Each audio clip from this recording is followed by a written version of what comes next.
ایک دوسرے کو الٹے ناموں سے مت پکاریں، نہ خواہ کے الٹے سیدھے نام دوسروں کے لیں۔ اور سنا موٹے، کیا حال چال ہے؟ سنا بڑے منہ والے، اور جو بھی نام آپ ایک دوسرے کے لیتے ہیں، نہیں اس کو برا نہیں لگتا، ہم بھائی ہیں، ہم دوست ہیں، نہیں مانتے نا؟ اور دوسرا بندہ کہا نہیں ہاں بالکل ٹھیک ہے بالکل ٹھیک ہے، صحیح ہے۔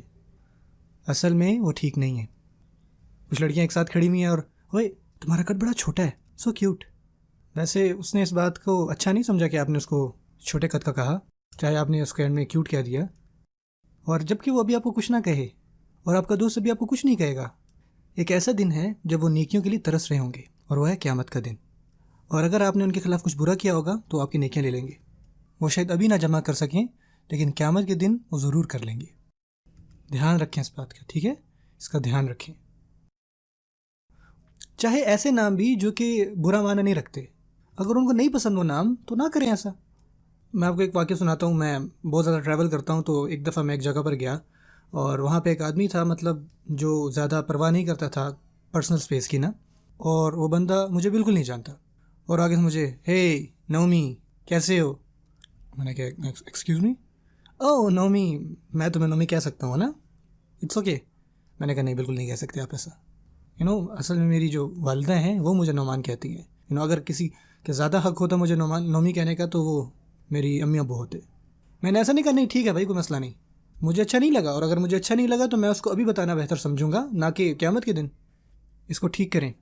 اگر کوئی ایسا آپ کے ساتھ کر رہا ہے تو اس کو ٹھیک کریں، اگر آپ کسی کے ساتھ ایسا کر رہے ہیں اس کو ٹھیک کریں۔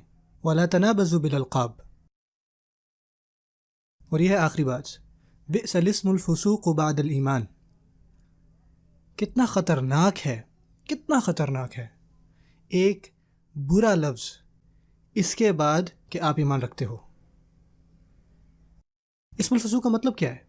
ایک سنگل ورڈ جو کسی کے لیے اوفینسو ہو سکتا ہے، برا ہو سکتا ہے، اور یہ بہت برا ہے، بہت خطرناک ہے اس کے لیے جس کے پاس ایمان ہے۔ یعنی برا بھلا کہنا اور ایمان ایک دل میں نہیں رہ سکتے۔ آپ اپنے دل میں یہ دو چیزیں ایک ساتھ نہیں رکھ سکتے۔ ایمان جو کہ خوبصورت بنایا گیا، زینہ فی قلوبکم، یعنی آپ کے دل میں ایمان ہو اور آپ برے الفاظ بول رہے ہوں، یہ کیسے ہو سکتا ہے؟ اگر آپ کا بالکل کنٹرول نہیں ہے، جو بھی گالی منہ سے نکل رہی ہے ان باتوں پر، یہ ایک روحانی مسئلہ، ایک عادت بن گئی، اس کو ٹھیک کریں۔ یعنی اس آیت کا بہت سارے مفسروں نے یہ ایسا بھی ترجمہ کیا ہے کہ آپ کیسے استعمال کر سکتے ہیں کوئی بھی برا لفظ اس کے لیے جس کا جو ایمان رکھتا ہو، جس کے پاس بھی ایمان ہے، آپ اس کے خلاف کوئی برے الفاظ استعمال نہیں کر سکتے۔ برے الفاظ دوسرے مسلمانوں کے لیے بالکل الاؤ نہیں ہے اسلام میں۔ بئس الاسم الفسوق بعد الایمان ومن لم یتب فاولئک هم الظالمون۔